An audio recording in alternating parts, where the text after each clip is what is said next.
vai passar uma hora aqui bem legal, discutindo aí um tema interessante, né?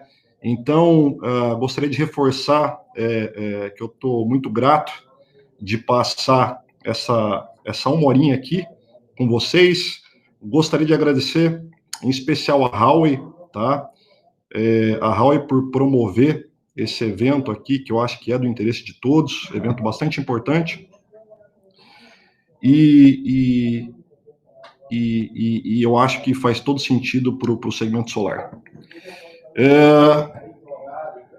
Vamos falar agora de um tema polêmico, tema bastante polêmico, né? Tem diversos nomes, tá, pessoal? Oversizing, overpaneling, FDI, sobrecarga.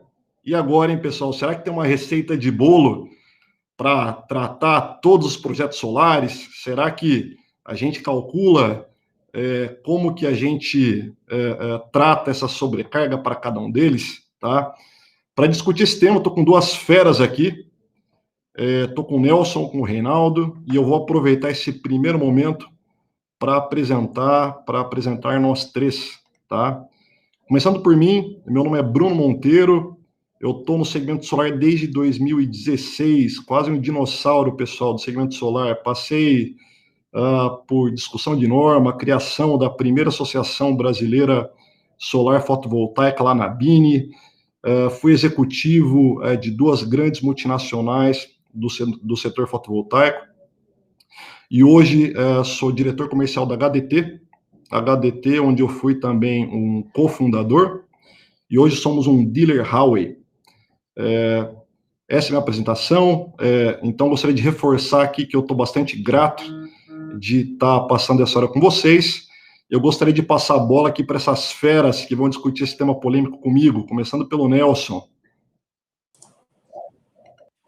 Bom, boa tarde, pessoal. Então, me apresentando, né, eu trabalhei, comecei no setor solar na ES Tietê, então lá tive uma passagem aí de 3 anos na área de engenharia e construção, né? Até um abraço para o pessoal da ES que está assistindo. E depois tive uma passagem também pela CPFL Renováveis na área de desenvolvimento de projetos. Então, sempre trabalhando aí, mais focado em solar, né, mas também com alguma experiência em eólica também, mas acompanhando esse setor aí, tanto de utility quanto das GDs maiores, também há alguns anos já.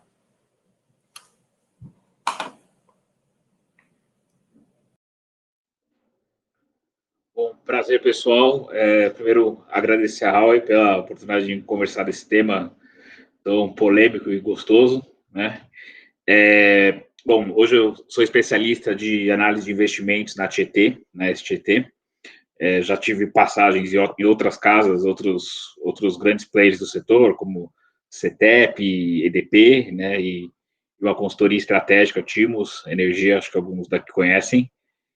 E, bom, a gente acaba sempre estudando bastante viabilidade de projetos, grandes usinas, GDs, e a gente, quando recebeu o convite do Nelson para trabalhar, para fazer parte desse webinar, a gente achou bem interessante, porque é um tema sempre bastante polêmico entre a área financeira versus a engenharia, né? Então, acho que vai ser muito bom, e acho que essa conversa de uma hora que a gente vai conseguir esclarecer várias coisas.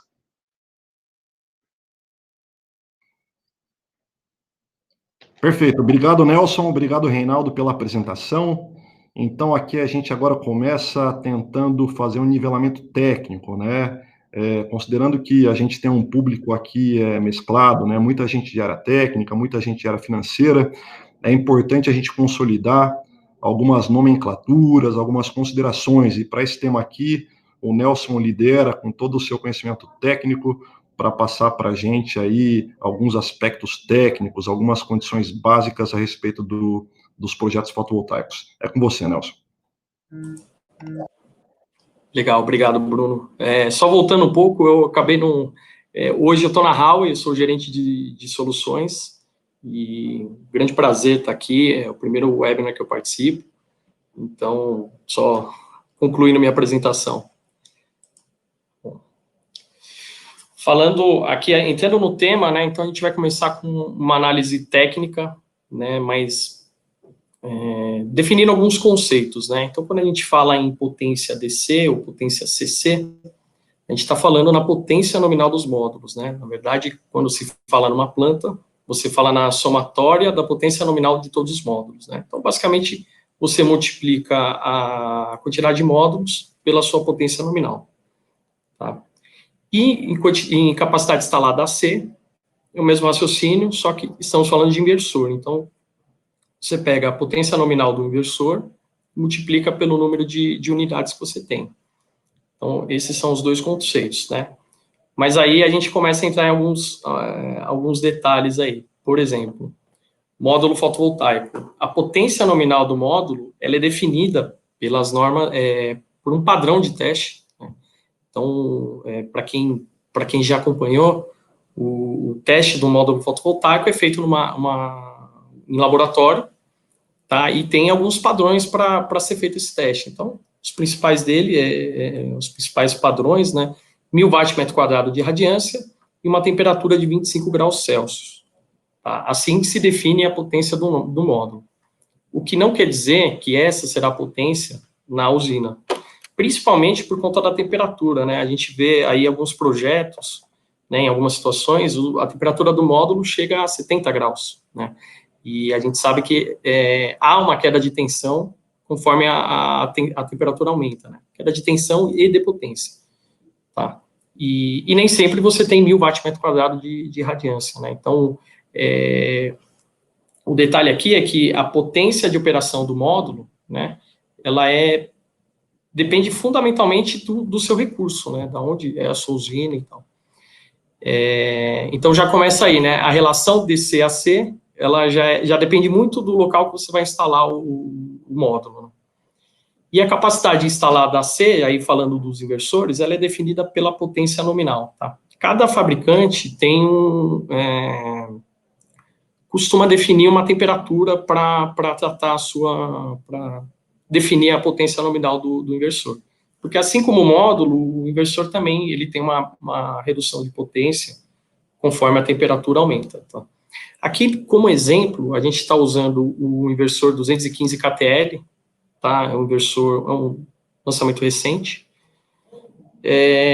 onde a temperatura dele, né, para definir a potência nominal, é de 42 graus Celsius, tá? Então, a gente atinge 200 kW. Tá? Isso é um detalhe importante para você observar também em outros fornecedores, né, qual que é a temperatura que ele está definindo a potência nominal.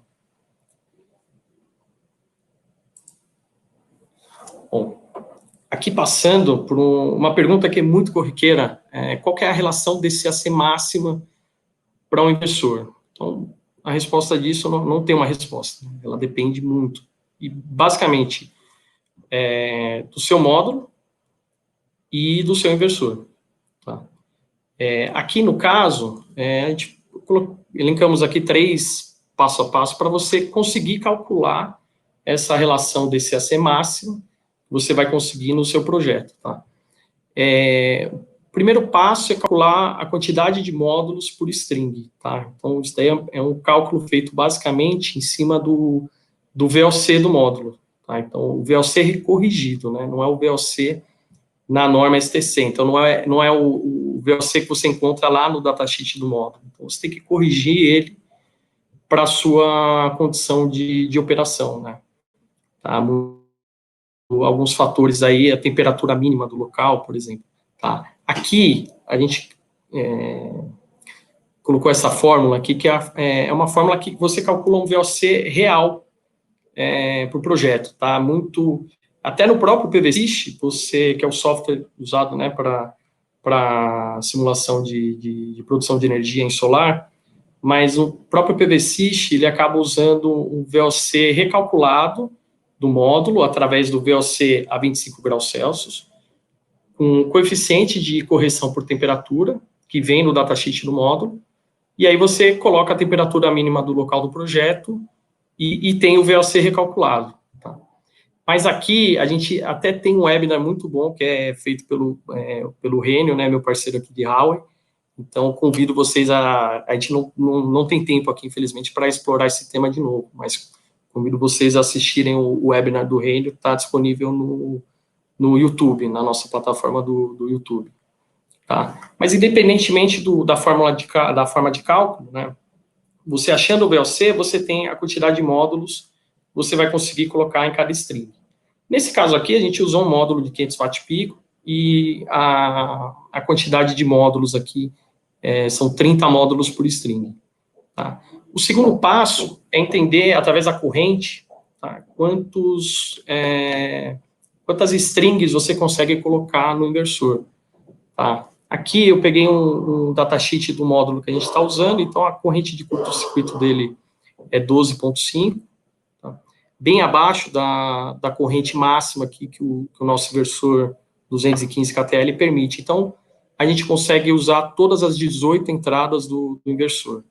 Tá? E aí, calculando a relação DCAC máxima nessa condição, para esse módulo, com esse inversor, a gente chega aqui, né, a quantidade de módulos por string, que é 30. Deixa eu habilitar meu cursor aqui embaixo. Então, aqui, 30 módulos por string, vezes 18 entradas do inversor, vezes a potência nominal do módulo. Então, aqui no numerador aqui da nossa equação, eu tenho a potência DC, que eu vou ter conectada a esse inversor, e aqui no denominador, eu tenho a potência do inversor. Uma dividida pela outra, eu tenho a relação DCAC máxima, né, para esse projeto. O que a gente quer abordar aqui, tá? Que não existe uma receita pronta, né, de relação DCAC, ela é muito particular do projeto, ela é muito única, né, e depende de vários aspectos, que a gente vai abordar também muito do aspecto financeiro, que o Renato vai falar, tá? Mas é essa a mensagem que a gente quer deixar aqui. Um outro ponto, tá, que é um fenômeno comum na solar, né, por justamente você ter duas relações de potência, você acaba tendo o clipping. O que é o clipping? Energia é a potência que o módulo conseguiria gerar, né, que todos os módulos conseguiriam gerar, mas que ela é limitada pelo inversor. Então, se o inversor ele é 200 kW, ele não vai exportar mais que 200 kW para aquela temperatura, óbvio, definida para a sua potência nominal. Tá? E aqui a gente colocou 4 gráficos, tá? Isso foi uma simulação feita para um único inversor, com relações DCAC diferentes. Então, como todos os 4 cenários aqui foram feitos por mesmo inversor, o que a gente mudou foi a potência DC, então a quantidade de módulos conectados a esse inversor. A gente consegue observar que com uma relação DCAC menor, eu tenho um clipping menor, né? A área aqui, destacada em vermelha, ela é menor. Tá? Então, só voltando um pouco, a linha verde aqui, ela é a potência de saída do inversor, e a linha vermelha, mais em cima, ela seria a potência virtual, né? A potência que seria gerada pelos módulos, tá? A gente percebe aqui que quanto maior o carregamento, né, quanto maior a relação DCAC, maior é o clipping, né? O clipping é essa perda aqui, é o que eu deixei de gerar. Aproveitando aqui o tema, né, uma dúvida muito frequente, o que acontece com essa energia que não é gerada, né, com o clipping? Na verdade, às vezes tem gente que pensa que ela é liberada através de calor, enfim, mas na verdade não, ela é realmente não gerada, tá? Ela não é gerada. O inversor desloca, né, através dos MPPTs, ele desloca a curva IV dos módulos, né, das strings, para limitar em sua potência máxima. Então, ele sempre vai exportar, o inversor sempre vai exportar a sua potência nominal, tá? Para cada temperatura, né? É importante observar isso. Tá? Mas aqui, a gente fez um estudo aqui num dia claro, né? Você percebe que é quase uma parábola aqui, né? Então, é um dia, diria, perfeito, né? De verão. Tá? O que acontece é que nem sempre eu tenho clipping. Tá? Então, em alguns cenários, em alguns dias, né? Nem todo dia é totalmente ensolarado, nem todo dia é perfeito, e até no inverno, né, você tem uma redução do recurso solar, tá?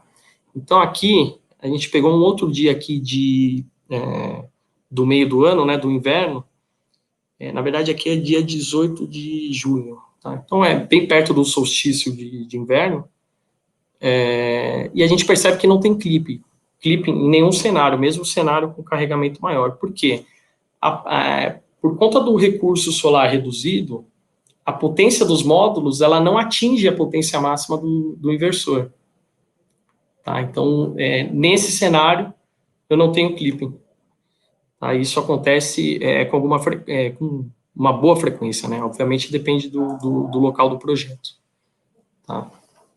Então, aqui, a gente voltando para a pergunta, né? Qual a melhor relação desse AC para um projeto? Não existe uma receita pronta, né? Não existe uma resposta, isso depende de vários aspectos, tá? A gente elencou aqui alguns restritivos, né? Então, às vezes você tem uma limitação na licença ambiental, então você não consegue ter uma capacidade instalada maior, então você fica limitado àquilo. Um parecer de acesso já obtido, isso é muito comum em GD, então você tem uma potência, uma capacidade instalada lá declarada no parecer, e muitas vezes não é viável você refazer esse parecer, então também é um cenário de restrição. Tá? Também uma limitação por alguma limitação no sistema, né? Então você tem uma limitação de potência a ser injetada na rede, e também você pode ter uma limitação de espaço físico, né? Então você não consegue ampliar o que ocupa espaço, né? Na verdade é a capacidade instalada DC, né? Você vai instalar mais módulos, se você tem uma limitação física, você fica limitado a uma certa capacidade instalada. Tá? E aí, nossa conclusão aqui do aspecto técnico após toda essa análise, né, e verificação das restrições, né, a gente parte para a análise financeira, e aí eu vou passar a bola para o Reinaldo aqui, que ele vai explorar esse assunto. Bom, Nelson, muito obrigado. Acho que agora a parte financeira a gente consegue evoluir, como o Nelson disse. Obviamente tem as restrições técnicas e tem toda a parte técnica, né, de acesso, de tudo que depende do número. Mas também acho que o principal ponto é a análise financeira da coisa, né? Precisamos buscar sempre qual projeto que dá uma maior rentabilidade, ou, dependendo do qual modelo de negócio que você está usando, qual que é o que representa o menor custo de energia para o seu cliente, tá? E aí, muitas vezes, aparece essa dúvida, como é que é feita essa análise financeira? A gente entendia que um público distinto aqui, então a gente resolveu dar uma passada, uma pincelada bem por cima, uma forma bem resumida, de como que é feita essa análise financeira, tá, dos projetos. Basicamente, você tem 3 grandes pilares, né, quando a gente constrói um modelo econômico financeiro, tá? Você tem, basicamente, vou habilitar meu ponteiro aqui, você tem, basicamente, os aspectos, o CAPEX, que é toda a parte de instalação, que aí vem todo o estudo técnico e tudo que, de fato, vai construir a planta, né?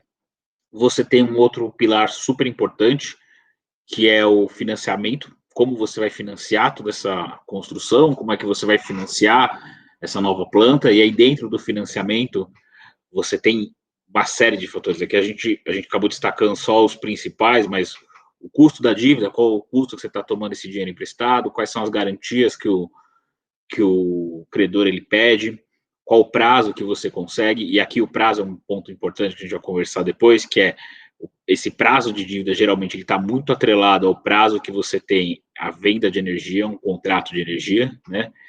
E os covenants, que geralmente é o que acaba permitindo a sua alavancagem financeira, né? O quanto você vai conseguir tomar de dívida.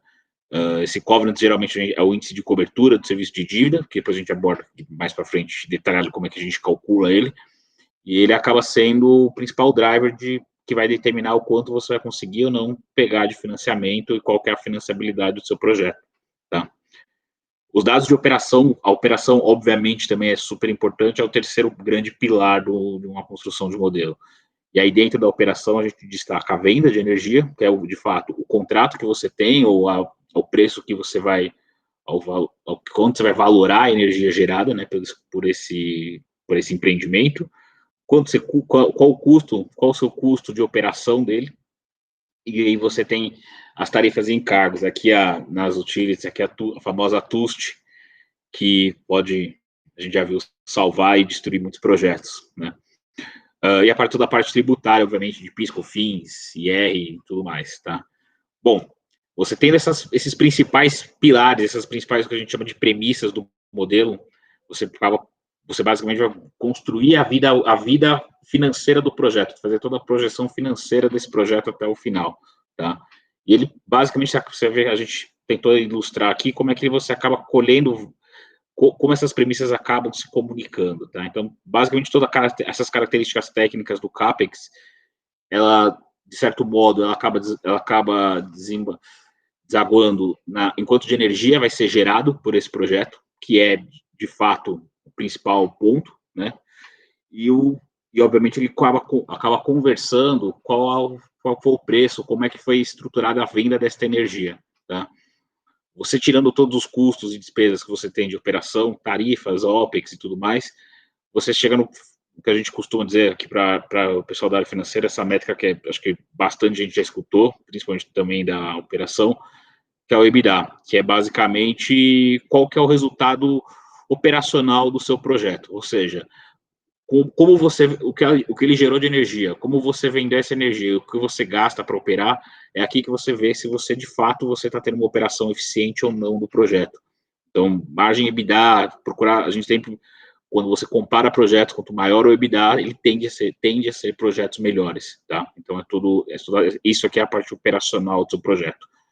A depreciação é a depreciação contábil mesmo, que acaba sendo um movimento contábil de depreciação dos ativos, né, que tem em todos os projetos, na verdade, em todos os eventos, tá? E o resultado financeiro. O resultado financeiro, ele, na verdade, ele acaba, que você poderia desmembrar em dois pedaços. Você teria as suas receitas financeiras, que é todo o dinheiro de caixa que você deixa investido, e aqui é onde você sente o principal impacto da dívida. Então, um custo elevado de dívida, uma fiança bancária como garantia, tudo que impacta no seu custo de dívida, você acaba sentindo aqui.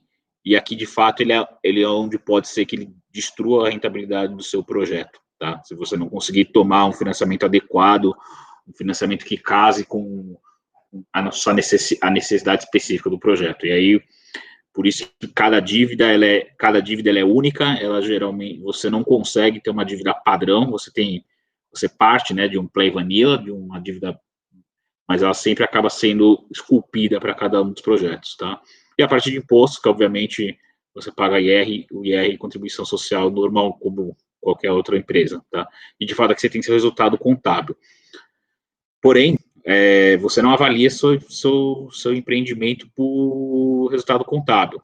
Você vai ver no final do dia, a gente tem uma métrica que a gente muito utilizada, tem outras também, tá? Mas a principal, a mais utilizada é o fluxo de caixa livre para acionista, né? Que é o famoso Free Cash Flow to Equity. Você tem outras métricas também, você tem o Free Cash Flow to Firm, que é basicamente o Free Cash Flow to Equity sem a parte de financiamentos, tá? E você tem o DDM, que é basicamente o fluxo de dividendos que o projeto paga. Geralmente é mais utilizado em casos de holdings que tem vários projetos, tá?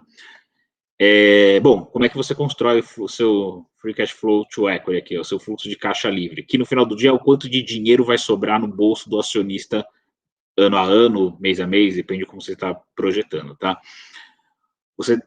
Esse fluxo de caixa ele é dividido em 3 grandes estruturas. Você tem o fluxo de caixa operacional, que é de fato o quanto a sua operação gera de dinheiro. Então, aí lembra do EBITDA que eu comentei aqui, que era a sua métrica, ele é de fato, esse EBITDA vem para esse fluxo operacional, você retira todos os impostos que você deveria pagar, né?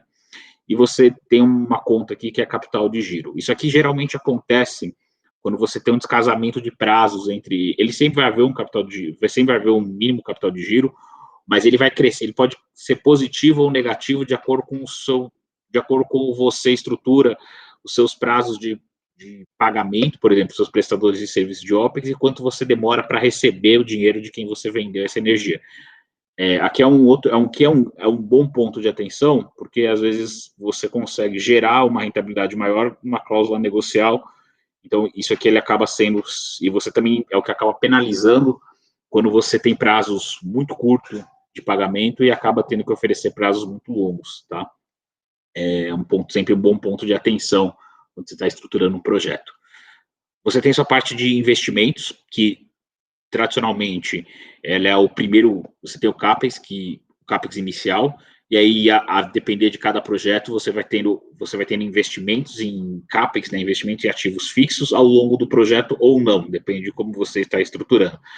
Você se monta uma planta pensando já numa repotencialização lá na frente ou alguma coisa, você vai ter 2 grandes momentos de CAPEX. Se você pensa numa planta que você só vai construir e usar até a depreciação total dela, você vai ter provavelmente um CAPEX inicial e algum residual, alguma coisa que você vai trocando ao longo do caminho, tá?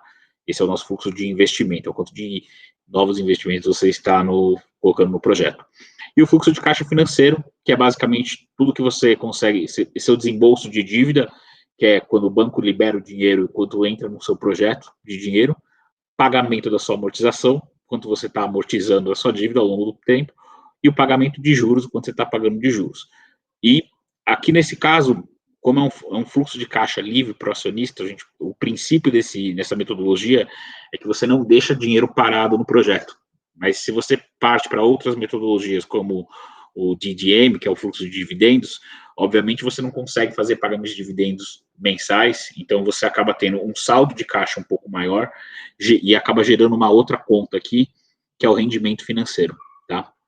Acho que bem por cima, bem simplificado. Lembrando do índice de cobertura de serviço de dívida, que eu comentei lá na frente, que era como estruturava seu projeto, que é o que vai liberar o quanto vai ser financiável ou não o seu projeto, como é que ele é calculado? Ele é basicamente calculado por 2 itens que a gente costuma chamar como serviço de dívida, que é no final do dia o quanto você vai estar pagando mês a mês para o banco, que é o quanto você precisa estar pagando para estar adimplente, né? Então, é sua parcela de amortização e sua parcela de juros que você paga do período. Isso a gente costuma chamar, o nome disso é serviço de dívida. E isso tudo sobre EBITDA. Na verdade, o que ele quer ver? Geralmente, hoje a gente está vendo índice de cobertura próximo de 1,3, ou seja, quer dizer que toda a sua parte operacional, quer dizer que seu resultado operacional é capaz de pagar uma vez 0,3, ou seja, tem um excedente de 30% ainda de todo o serviço de dívida. Então, o banco ele fica razoavelmente confortável porque ele sabe que financeiramente seu projeto é capaz de pagar a dívida. Quando você tem índice de cobertura muito próximo quando você tem índice de cobertura muito próximo de 1, você fica muito sujeito a alguma variação, por exemplo, variou algum ponto a geração. Teve um mês que não bateu tanto sol, teve uma insolação menor do que esperado. Se você não tem essa margem de 0,3, né, existe um risco de você entrar em default com o banco. Então, aí é muito de projeto a projeto quanto esse índice quanto vai ser valorado esse índice. Obviamente, quanto maior o projeto, essa margem tende a ser um pouco menor, e quanto menor o projeto, até mesmo por probabilidade de ocorrência, acaba sendo um pouco maior. Tá? Mas a média, a gente pode dizer que para uma utility é por volta de 1,3. Tá?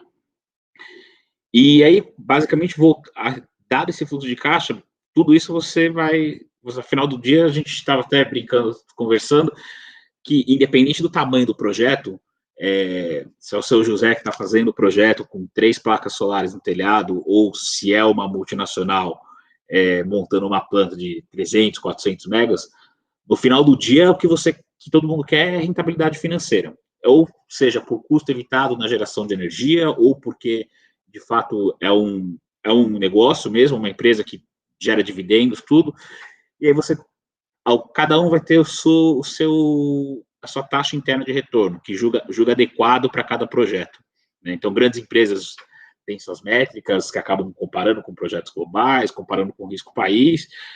Pessoas físicas muitas das vezes, acabam comparando isso com níveis de investimento que, cara, se eu tenho X mil reais para investir, se eu investir num banco eu teria um retorno de tanto, se eu conseguir fazer uma GDzinha aqui em casa, eu tenho um custo evitado que acaba me gerando um retorno.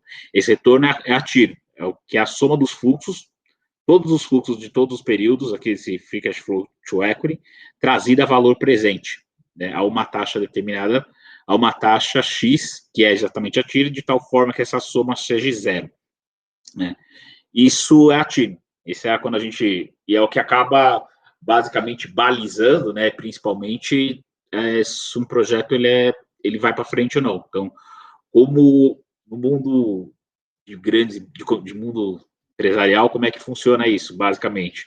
Eu tenho uma TIR pré-estabelecida, que o meu acionista ele exige, e aí todo esse cálculo ele é feito de trás para frente. Ele começa daqui, eu tenho um índice de cobertura que um banco determina para mim que, pelo meu risco, ele aceita emitir uma dívida nesse índice de cobertura, e o cálculo, na verdade, ele é feito todo de trás para frente, e acaba resultando, basicamente, na venda de energia, que é o quanto eu tenho que precificar minha energia de tal forma a conseguir chegar no meu retorno, né? Então, acho que, de forma super simplificada, isso é uma análise financeira de projeto, tá?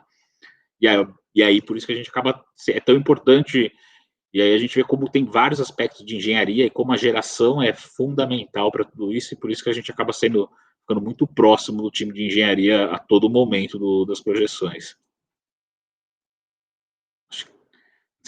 Espero, a gente, foi uma, Nelson, a gente estava brincando, o Nelson rodou alguns cenários, a gente viu que, de fato, acho que a semana a gente passou ligando para ele várias vezes, porque, de fato, não tem como você simular alguma coisa sem o auxílio da engenharia. Afinal de contas, sem a engenharia, o projeto não existe lá, né? Então, a gente é super fundamental isso.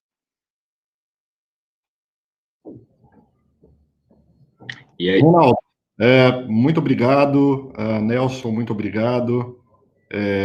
Temas que são complexos, tá, pessoal? A gente tem, de um lado, a engenharia buscando a melhor relação DC a C de um projeto, né? Sempre com aquela preocupação de não é a maior sobrecarga que te traz a melhor geração, você tem o clipping, né? Aquela energia que se perde, você tem um inversor ali que, por mais que ele não esquente, ele trabalha muito tempo na sua potência máxima, né? E são questões técnicas que têm que ser avaliadas. Do outro lado, tá? Você tem uma análise financeira que sempre busca a melhor taxa de retorno, independente do tamanho do projeto, tá, pessoal? A gente pode fazer esse mesmo fluxo aqui de uma maneira mais simplória, tá? Tanto faz se é para um telhado de 2 kW ou se é para uma usina de 200 megawatts, tá? Isso funciona da mesma maneira, né? Como investidor ou como dono de uma casa que vai colocar um solar no telhado, o que justifica o investimento é a melhor taxa de retorno, tá? E basicamente assim que o mercado funciona, né? Logicamente que a gente não jogaria todas essas informações para vocês, né? E levantaria somente algumas questões aqui que são complexas, né? Mas a gente preparou para vocês 2 estudos de caso, tá? Que a gente mostra toda essa análise técnica e financeira, tá? Tanto para GD quanto para utility ou GC, né? Ou geração aí de grande escala, né? Antes disso, tá? Antes de entrar na análise de caso, nós temos 2 perguntas aqui que eu gostaria de compartilhar com vocês, né? A primeira delas veio pelo Estevão Krause, tá? Estevão, se falei esse sobrenome errado, me perdoa, mas a pergunta é a seguinte: em termos de projeto, vocês estão considerando a limitação por potência DC ou AC? Essa daqui eu vou seguir sem a ajuda do Nelson ou do Reinaldo, tá? Mas, basicamente, a limitação de um projeto, ela se dá sempre pela conexão, tá? Então, o que limita o seu projeto em relação à conexão é a potência AC, né? Logicamente que antes de você pedir um parecer ou determinar qual a potência de geração que você quer, né? Você pode determinar diversos tipos de arranjos diferentes para sempre buscar o melhor megawatt-hora, tá?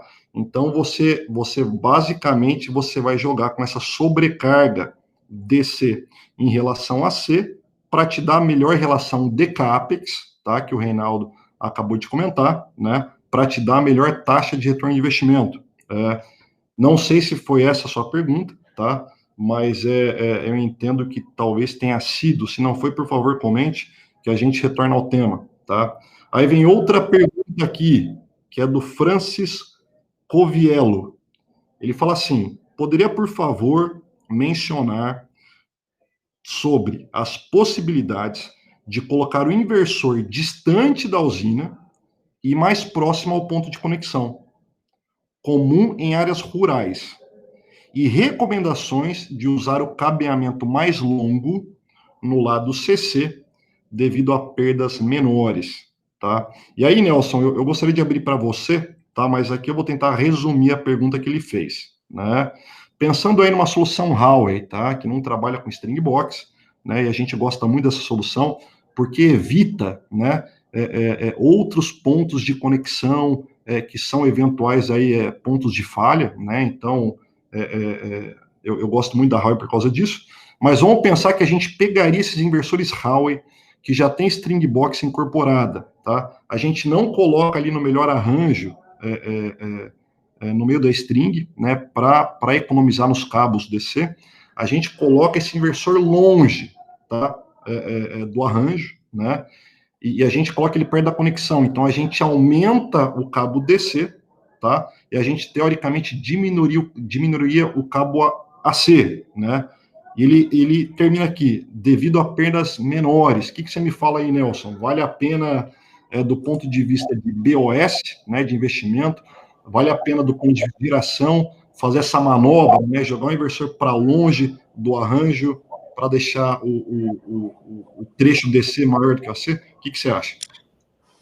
Na verdade, tem alguns pontos aí que a gente tem que analisar, que é a necessidade do cliente, né? Às vezes ele tem essa necessidade de colocar o inversor mais distante da usina, né? Mais próximo do ponto de conexão, por algum motivo, né? Então, você realmente vai aumentar o cabeamento em corrente contínua, você acaba aumentando a perda do lado DC, mas também reduzindo a perda do lado AC. Tá? Tem algumas formas de contornar isso, como bitola de cabo, enfim. Mas aí é muito do ponto de vista da necessidade do cliente, né? O que ele precisa para a solução dele, né? Então, existe o projeto ideal e existe o projeto que tem algumas restrições, né? Então, eu entendo que essa seria uma delas, mas pode ser contornada através de redimensionamento de bitola e verificação de perdas, né? E com relação à pergunta voltando para a pergunta do Estevão, eu acho que eu entendi a pergunta dele, se a gente está limitando aqui na relação DC-AC, se a gente está alterando só a relação DC ou só a relação AC. A gente vai fazer o estudo de caso aqui, os dois são diferentes do outro, tá? No primeiro que a gente vai apresentar, a gente altera a potência DC, e no segundo a potência AC, e aí a gente vai explicar o porquê. Bom, perfeito, Nelson. Eu acho que você já pode puxar, a gente não tem mais perguntas por hora, né? Então a gente segue aqui numa análise de caso, tá? Olhando para um projeto de GD, tanto pelo ponto de vista técnico quanto comercial. Nelson, por favor, aí lidera. Tá legal. Bom, aqui a gente fez um estudo de caso por uma planta de geração distribuída, já com um porte um pouco maior, tá? A gente limitou aqui uma potência C de 3,4 megawatt, tá? Então, e a gente alterou a potência DC. Como foi feito isso? Foi mantida, deixa eu habilitar meu cursor aqui, vocês conseguem observar aqui, vamos passar linha por linha. Então, a potência nominal do módulo, tá? 500 watt pico, que é o que a gente apresentou lá no começo. Tá? A quantidade de módulos por string são 30, né? Através do cálculo do BOC. E aí a gente alterou a quantidade de strings por inversor, né? Lembrando que o inversor que a gente está usando aqui é o 215 KTL, da Huawei, tá? E ele tem até 18 entradas de strings, né? Então, a gente rodou aqui 5 cenários, tá? Entre 14 entradas, utilizando 14 entradas, né? Ou 14 strings conectadas ao mesmo inversor, até 18, tá? Com isso, eu altero o meu carregamento, né? Então, a relação de potência, a quantidade de módulos, né, que eu estou colocando no mesmo inversor, eu estou aumentando a potência DC, mas mantendo a potência AC, né? Então, quando eu divido uma pela outra, né, aqui, por exemplo, 210 kW para 200 kW AC, potência nominal do inversor. Estou com uma relação de 1,05. Tá? Até o caso aqui de maior ratio, né, maior relação DC-AC, eu estou com 270 kW para 200 kW de inversor. Tá? Aqui alteramos, obviamente, a quantidade de strings, né, total do projeto, e limitamos sempre a 17 inversores no projeto, para a gente ter aqui os 3,4 MW AC de potência instalada AC, né? Então, por que a gente fez isso para a GD? Tá? É muito comum projetos que já têm parecer de acesso, né? A gente vê os desenvolvedores não querendo muito alterar algumas características do projeto, né? Então, a gente resolveu manter a capacidade instalada AC e mexendo somente na potência, na capacidade instalada DC, tá? Aqui o resultado de geração no primeiro ano, tá? Calculado no PVSys. Esse cenário aqui foi rodado no norte de Minas Gerais, tá? A gente vê que sim, tem um ganho de geração, né?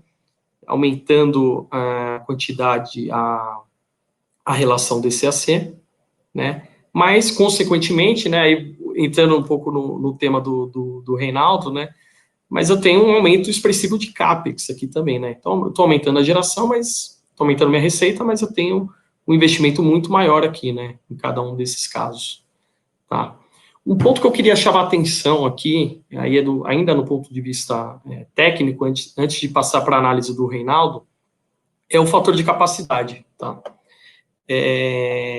A Solar, ela é muito peculiar nesse sentido, tá? Porque você, aumentando a relação DC-AC, você aumenta a sua geração, óbvio, né, mas o seu fator de capacidade AC, né, usando a potência instalada AC como denominador, ele vai aumentar muito, né, porque você tem uma relação muito maior aqui, tem uma geração maior, mas tem uma potência proporcionalmente, né, potência C menor. Tá? Então, aqui, resumindo, né, quanto maior a relação DC-AC, maior será o fator de capacidade AC, tá? Que é um ponto que muita gente toca, né? Muita gente observa esse número, mas ele não é um número que muitas vezes reproduz o melhor cenário, né? Porque senão, se a gente olhasse o fator de capacidade AC para definir um projeto, a gente sempre usaria a maior relação DC-AC possível.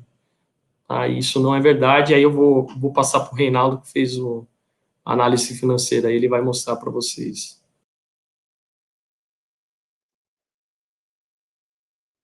Bom, a gente pegou basicamente todos esses cenários que o Nelson rodou, né, e estruturou toda a parte de CAPEX, e desenvolveu toda aquela mecânica do modelo. A gente acabou desenvolvendo um modelo em Excel que conseguisse chegar, de fato, como já conversado, de fato, qual seria o menor preço possível, tá? Basicamente, aqui, até parâmetros gerais, a gente acabou utilizando arbitrariamente, tá, uma TIR de 12%, que é uma TIR média, mas lembrando que isso aqui é uma TIR que cada acionista tem a sua, cada acionista sabe qual que é o mínimo que ele precisa de retorno para investimento, tá? E o ponto, aqui, nesse estudo de caso, particularmente em GD, aqui, a gente conseguiu uma alavancagem de 72%, quase 73% do CAPEX total, né? Então, se a gente pegar aqui no gráfico, basicamente eu tentei eu construí o gráfico essa linhas achuradas aqui, ela é basicamente o resultado de todos os outros fluxos, né? Aqui a gente, o pontilhado, né? Então, basicamente, quando você vê, o que quer dizer que eu consegui quase 73% de CAPEX, de alavancagem, desculpa, é que exatamente a parte que eu vou ter que colocar de equity, a parte que o acionista vai ter que colocar de fato de dinheiro, de capital, é só essa parte pontilhada aqui, que eu, como estava muito pequeno, não consigo ver próximo de 3 milhões. Ou seja, de um CAPEX total, o acionista de fato ele tem que ter 3 milhões só para botar de pé esse projeto. O resto, o projeto inteiro se paga. Esse conceito do projeto inteiro se pagar, a gente está, nesse projeto específico, a gente tentou rodar tudo como project finance puro, ou seja, sem nenhuma garantia de holding, sem nenhum aporte adicional ao longo do projeto. O único aporte do acionista é esse aporte inicial para o CAPEX, e de resto o projeto acaba se pagando sozinho, tendo um retorno de 12%, tá? Nesse caso, acho que depois a gente pode comparar com as outras, quando for estudar os próximos casos. Repare que nesse caso, o melhor cenário foram com 18 strings, tá? E esse é o delta gerado entre cada um deles, o quanto uma opção de fazer com, por exemplo, 17 strings, aqui ficou bem peculiar a diferença que um string acabaria fazendo, o quanto acabaria sendo uma diferença comercial. A gente sabe que no mundo de energia, R$4 no megawatt-hora pode significar você conseguir vender ou não o seu PPA. Então, como é significativo esse estudo, né? Acho que depois a gente consegue fazer um paralelo com as utilities, a gente vai ficar bem fácil da gente conseguir ver. Só aproveitando aí o gancho, né, é importante observar aqui no resultado que não seguiu uma tendência, né? Então, conforme foi aumentando a relação, né, óbvio, maior a quantidade de strings, maior a relação DCAC. Mas a gente observa que não houve uma tendência, né? Aumenta a relação DCAC, melhora o resultado, né? Tanto que o segundo melhor cenário é o de 15 strings, né? Não é o de 17. Né? Então, exato. É peculiar, né? Exato. Ele não tem uma fórmula de bolo para essa planta específica que a gente rodou com aquelas premissas mostradas aqui anteriormente. Este é o melhor cenário. Se você aumentar um pouco a planta ou tiver alguma mudança de localização que mudar a radiação, com certeza vai ter outro cenário. Então, assim, não tem como você ter uma fórmula de bolo, uma regra de ouro que fala assim, quanto mais strings, melhor. Isso não funciona. Nesse caso, coincidentemente, foi quanto mais melhor, mas não é uma necessariedade isso. Na verdade, assim, não mais melhor, né? O de 18, particularmente, foi o melhor. Mas o segundo melhor é o de 15 já, não é o de 17, nem o de 16. Então, é bem particular. E também tem a questão do CAPEX, né? A gente vê 90, praticamente 80, 90% do CAPEX, ele é baseado na capacidade instalada DC, né? Então, ele é muito sensível aí, né? Qualquer alteração, por exemplo, em câmbio, né? Em dólar, né? Se o câmbio muda, a sua análise tem que ser refeita também, né? Então, é possível esse tema. Isso a gente brinca, fala que o modelo é quase uma entidade viva, né? Porque você tem vários fatores que acabam interferindo. Você tem câmbio, como o Nelson bem disse, câmbio, acho que hoje nesses tempos, desse começo de ano, acho que foi o que mais afetou todo mundo, principalmente os projetos que a gente está vendo.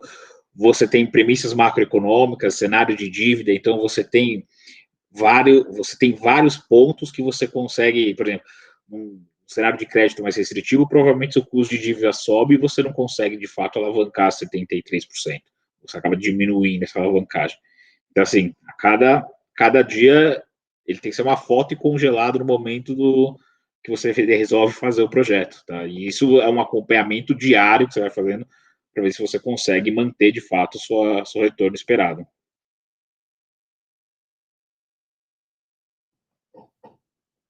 Perfeito. Obrigado, Reinaldo. Obrigado, Nelson.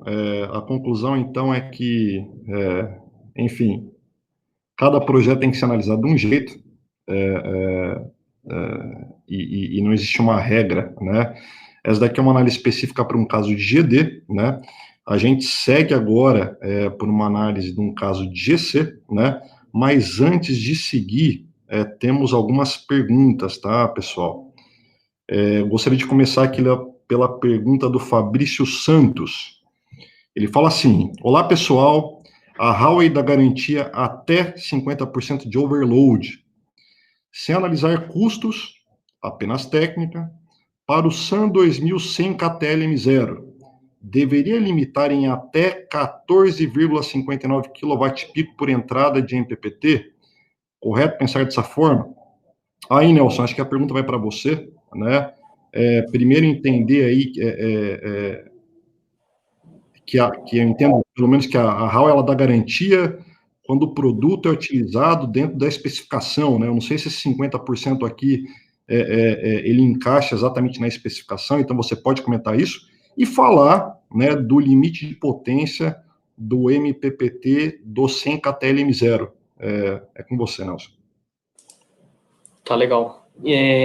Na verdade, volta num tema que a gente já comentou, né, que a relação desse AC máximo que você vai conseguir no projeto depende do seu inversor, no caso aqui o 100 KTLM0, e também do seu módulo, né? Então, primeiro você dimensiona o módulo, a quantidade de módulos que você consegue colocar na mesma string, né? E aí você tem a quantidade de módulos por string. Então, consequentemente, a potência dessa string, né? A quantidade de módulos vezes a potência nominal do módulo, igual a potência da string, multiplicado pela quantidade de entradas do inversor, né? Aí é importante observar só a corrente, e aí, no caso, a limitação é na corrente da entrada do inversor e não na potência pico, tá? Então, tem que se observar se a corrente do módulo, ela ultrapassa a corrente de entrada do inversor, tá? A gente pode até abordar esse tema um pouco mais em detalhe em uma outra oportunidade, acho que é uma pergunta boa, mas basicamente é isso, né? A gente não tem uma relação DC-AC máxima que você consegue colocar no inversor. Tem que ser feita, não tem como fugir, mas tem que ser feito essa análise aí. Eu vou fazer mais uma pergunta aqui, e Nelson, você está sendo bombardeado hoje, tá? Eu sei que existem aqui outras perguntas, né? Mas a gente deixa isso para o final, até para respeitar o tempo do webinar de hoje. E a gente faz mais uma pergunta, a gente segue com o tema, e depois, quem quiser esticar um pouquinho mais, a gente responde as outras perguntas, tá, pessoal? Então, fiquem à vontade, dentro do possível aqui, responderemos todas as perguntas de vocês. A pergunta seguinte é do Oscar Morio, que é qual a vida média dos inversores, tá? E aí eu acho que é interessante você falar duas coisas, né? Não só da vida média, mas do posicionamento da Huawei no Brasil hoje em relação à extensão de garantia dos inversores, né? Então, muitas das vezes, né, o investidor ele quer ter aquela segurança de ter um produto coberto por garantia durante pelo menos aí o payback do investimento que foi feito. Então, acho que seria interessante você comentar qual que é aí a vida útil esperada e quanto tempo a Huawei está disposta a estender a garantia desses equipamentos. A gente vê muitos desenvolvedores buscando a garantia estendida, né? A garantia padrão de todos os inversores trifásicos é de 5 anos, mas ela pode ser estendida, né? É uma opção vendida à parte, né? Então, a expectativa de vida, né? Os desenvolvedores, a gente fala em 30 anos, né? Então, a expectativa de vida útil da planta é de 30 anos e, consequentemente, do inversor também. A gente tem relatórios, né? Tem até webinar sobre isso, mas relatório de laboratórios terceiros, né, que fizeram testes de falhas um teste bem longo, né, em várias fases, e o índice de falhas do inversor é sempre menor que 0,5%. Né? Então, assim, é um produto muito confiável, é realmente um grau de qualidade, assim, bastante elevado, né, diferenciado. Você, Bruno, como distribuidor, tem um pouco aí da experiência, né, do índice de retorno de inversores que, por falha, é baixíssimo, né? Óbvio que não é zero, porque a engenharia sempre tem, né, a gente sempre tem alguma falha, né, em qualquer produto eletrônico, mecânico, enfim. Mas é realmente muito baixa a taxa de falhas do inversor e ainda com essa opção de garantia estendida, dá um conforto para o investidor, né, ter aí ter a garantia do inversor por um tempo elevado, né. E também comentar também, Bruno, aí você até pode falar melhor do que eu, né, mas os canais de atendimento da Huawei, né, o compromisso de entrega, assim que constatado o defeito no inversor, a entrega em até o despacho, né, do centro de distribuição mais próximo em até 2 dias úteis, né. Então, a Huawei é uma empresa gigante, né, e tem uma estrutura muito sólida aqui no Brasil. Então, nesse sentido, o consumidor ele é realmente muito bem atendido. Caso tenha algum problema com o inversor, com certeza ele não ficará na mão. Bom, perfeito, Nelson. Eu aqui, eu não vou falar da disponibilidade, eu sou um grande fã de Huawei, seja por topologia, seja por MTBF, nível de falha, enfim, de fato é um produto aí com baixíssimo nível de falha, né? Não existe condição ideal na natureza, por isso que a gente está perto de zero, né? Alguma coisa tem que falhar, mas vamos seguir até para respeitar o horário aí de todos os participantes, com o último tema, tá? Que seria o estudo de caso de utility, que eu acho que é bastante interessante que a gente trata um caso de GD em um caso de utility dentro da mesma plataforma, né, para mostrar que, independente do tamanho, né, a análise é sempre a mesma e o resultado de quem está fazendo investimento, né, seja para um telhado ou seja para um investidor de grande porte, de uma planta de algumas centenas de megawatts, a análise é sempre a mesma, né. Então, Nelson, está contigo de novo a explicação aí desse caso técnico, esse caso técnico que você vai compartilhar conosco. Legal. Então, aqui a gente fez o estudo de uma utility, tá aqui no caso 300 megawatt-pico, mas alterando um pouco o tipo de análise, né? Então, a gente manteve a capacidade instalada DC e foi reduzindo a quantidade de inversores, né? O raciocínio é o mesmo, né? Eu coloco mais strings por inversor, ou seja, mais módulos por inversor, né? Então, para uma mesma potência DC da planta, eu vou ter menos inversores, né? Então, basicamente, esse é o racional, né? Aqui, seguindo o mesmo conceito, né? 14, 15, 16, 17 e 18 strings por inversor, tá? O mesmo inversor, 215 KTL. Aqui as relações DC-AC, tá? A quantidade total de strings, é uma planta de 20 mil strings, né? Então, uma planta bem grande, né, eu diria, e um investimento aí bem alto, né, a gente está falando de 300 megawatt-pico, é uma planta de quase R$1 bilhão, né, de CAPEX, né, pouco menos, talvez 800, 900, aí depende muito de alguns fatores, né, mas a gente está falando de um investimento muito alto, né, então por que nesse caso aqui a gente resolveu alterar a capacidade instalada a C? Porque muitas vezes você tem uma limitação do investimento, né? O Reinaldo pode até explorar melhor esse assunto. A sua redução aqui no número de inversores, ela não vai mudar drasticamente o CAPEX, né? Que nem aconteceu no estudo de caso que a gente fez ali da GD, né? Ali a gente manteve a potência, a capacidade instalada a C, né? Então a quantidade de inversores, e foi aumentando a potência DC, ou seja, os módulos, né? Então, e aí onde está a parte muito mais pesada do CAPEX, né? Que é o módulo em si, né? O tracker ou a estrutura fixa, mas aqui a gente fala muito em tracker, né? Esses projetos dessa escala são majoritariamente feitos com tracker. Enfim, a maior parte do CAPEX está relacionada à potência DC. Então, por esse motivo, num projeto dessa dimensão, a gente manteve a potência DC e reduziu a potência AC. Tá? Aqui a gente percebe na geração, por exemplo, nos dois primeiros cenários aqui, com carregamento de 1.05 e de um carregamento 1.13, a gente teve uma geração muito próxima mesmo. Tá? Assim, não vou dizer que é a mesma, né, mas realmente muito próxima. Considerando, assim, uma redução significativa, né, na potência instalada. Estamos falando aqui em quase 20 MHz de redução, né? Então, por uma redução tão grande na potência instalada, a diferença na geração foi muito pequena.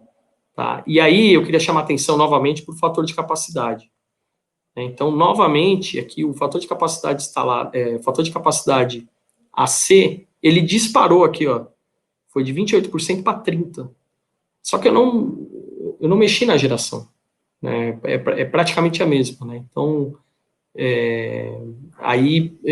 ressaltando, né, que o fator de capacidade instalado, fator de capacidade, ele não é um parâmetro muito bom para ser analisado unicamente para você entender se o projeto é bom ou não, né? Aqui, correndo para os outros cenários, né, carregamento um pouco maior, obviamente, eu tenho mais clipping, né, que a gente falou no começo, a potência dos módulos, né, a geração dos módulos, ela chega com maior facilidade na potência do versor, então causando clipping, então eu tenho realmente uma redução aí na geração. A gente percebe que até 1.2 a redução foi até não muito grande, né, mas aí aqui, aumentando já mais o carregamento, a redução é mais significativa, né? Aí eu vou passar para o Reinaldo para ele fazer a análise financeira aí.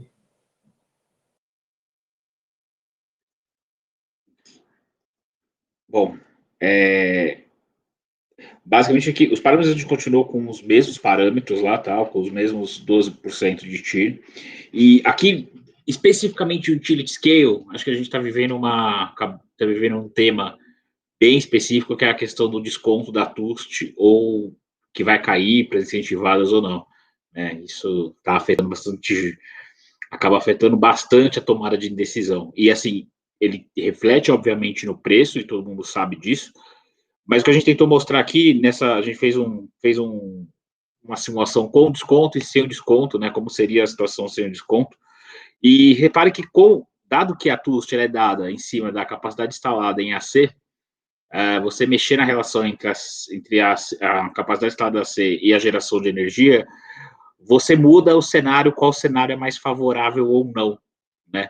E então, isso é o que a gente acabou observando, por exemplo, quando a gente, sem o desconto, já num cenário futuro, já em que o desconto na TUST já caiu, né, provavelmente, essa mesma planta é uma planta de 300 megawatt pico instalada, ela teria, o melhor cenário com ela seria de 17 strings, tá? Quando você libera o desconto ainda, né, imagine que fosse construída agora essa planta, ainda com a norma vigente, você altera qual que é a melhor configuração técnica disso, tá? Aqui acho que o gráfico está um pouco, pelo menos para mim, está um pouco ruim, mas a gente consegue ver o gráfico daqui, que, como o Nelson falou, é uma planta de quase 800 milhões de investimento, né? E numa planta nessa escala, só complementando, o CAPEX, ele é muito sensível, né? Principalmente porque você acaba começando a ter tamanho de dívida, não só você acaba tendo tamanho de dívida, você tem diversas outras situações, e uma planta de grande escala, ela toma mínimas alterações, ela toma proporções gigantescas no resultado final. Então, ela acaba sendo mais GD. Mas eu acho que a gente está com um pouco o tempo estourado, mas o ponto principal que a gente queria mostrar era isso, que a mesma planta, rodando o mesmo cenário, mesmo retorno, ela muda simplesmente com uma alteração regulatória. Então, uma alteração de tarifa, ela acaba mudando qual o melhor cenário técnico, tá? E só complementando, né, a relação, na verdade, o preço da TUST, né, que é a tarifa de uso do sistema de transmissão ou distribuição, né, seria a TUST, mas ela depende da sua potência, a potência que você vai injetar no grid, né? Então, ela depende da potência C, né? Então, e a tarifa, ela é pesada ela representa bastante do OPEX de uma planta, né? Ainda mais desse tamanho. Então, uma alteração, que nem o Reinaldo falou, na regulação, né, alterou o cenário de melhor carregamento, melhor relação DCAC. E faz isso faz só a gente, né, reforçando o que a gente vem falando aqui durante todo o webinar, que a análise financeira ela é fundamental para você decidir qual que é a sua relação DCAC mais favorável para o seu projeto, né? E ela deve ser feita constantemente, né? Então, o desconto aí da TUSH, né, que hoje é de 50%, até 50% nas fontes incentivadas, ele está previsto para não ter mais para os projetos a partir do ano que vem, os projetos com obtenção de outorga a partir do meio do ano que vem. Então, uma alteração regulatória mudou todo o cenário, né? Então, como qualquer outra alteração de preços, né, como a gente comentou, também mudaria o cenário, né? Então, acho que esse é um ponto muito importante para sempre se observar quando está fazendo a análise do projeto. Isso é um ponto, Nelson, só corroborando com o que a gente havia falado lá atrás. Olhando como não é linear as coisas, a gente vê que na GD havia dado um cenário com 18 strings. Aqui a gente já vê 2 cenários distintos do da GD, e basicamente na construção do modelo a gente usou não teve grandes diferenças nas premissas, então basicamente tenderia num primeiro olhar, alguém que tivesse uma visão que deveria ser linear. Acho que a gente consegue mostrar claramente que, de fato, não é linear. De fato, é tailor-made específico de cada projeto. Bom, Reinaldo, Nelson, concordo plenamente com vocês. Cada caso é um caso, né? É muito difícil determinar uma sobrecarga. Depois de um tempinho no segmento fotovoltaico, eu fui muitas vezes abordado, né? Mas, Bruno, quanto de sobrecarga eu coloco na minha planta? Essa é uma pergunta impossível de responder. Impossível de responder. Existe uma análise técnica muito profunda a ser feita, né? Existe uma análise financeira bastante profunda também a ser feita, né? São coisas que andam em paralelo, né? Porque no final das contas, foi o que o Reinaldo comentou e deixou claro aqui, no final das contas, independente do tamanho, né, do projeto, o que determina, né, se ele será feito ou não, é a taxa de retorno do investimento, tá? Isso vale para um telhadinho, como para uma usina de algumas centenas de megawatts, tá?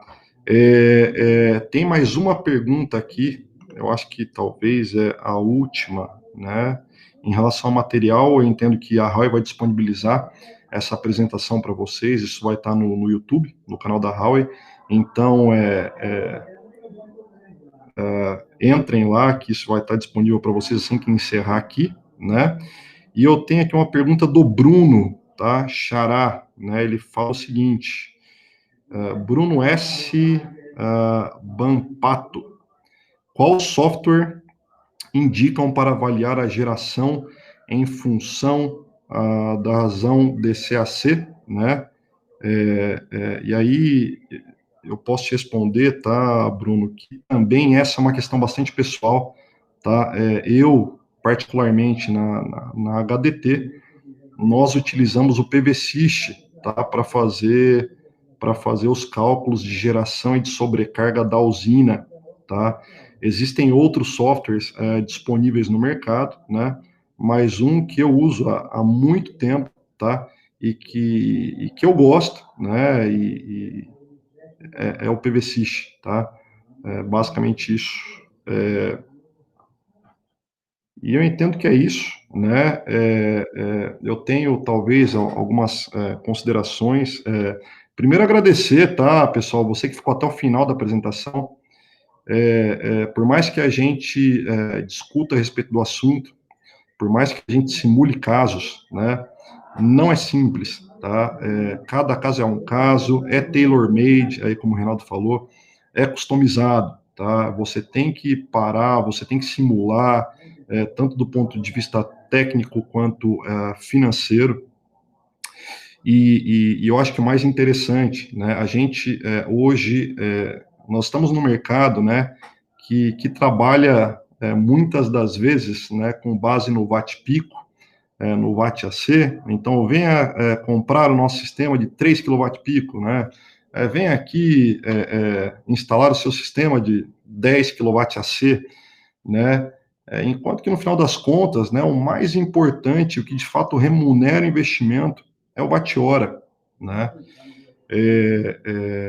talvez essa seja uma premissa, né, que a gente passa por um amadurecimento de mercado, né, a gente passa por um momento um pouquinho mais difícil agora, por uma questão que é clara para todos, que é esse momento de pandemia, e que talvez seja um momento da gente se especializar um pouquinho mais, né?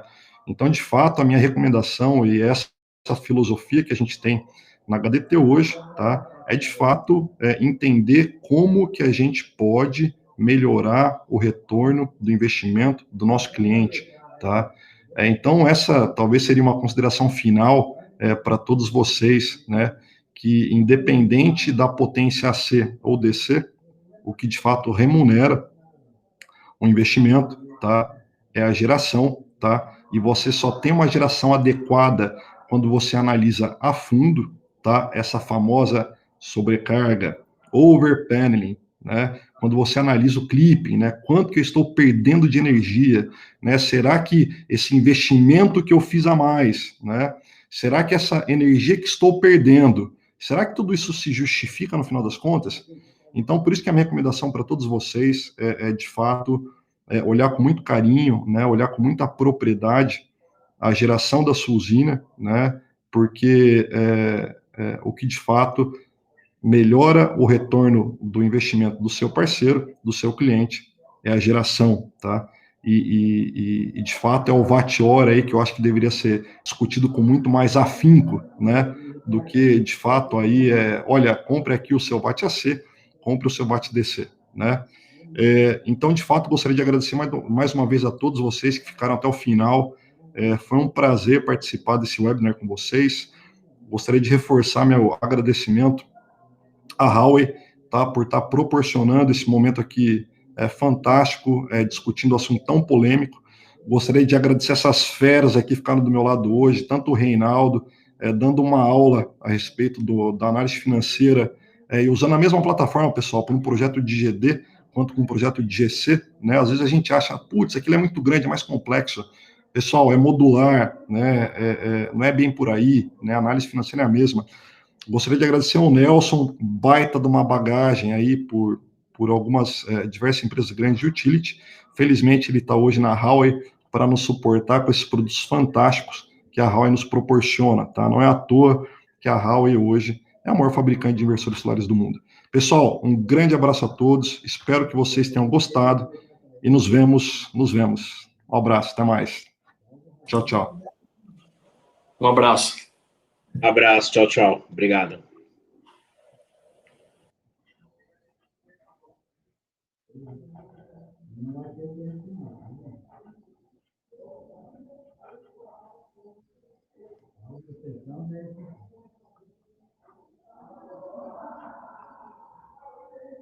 Nenhuma vontade de ver hoje.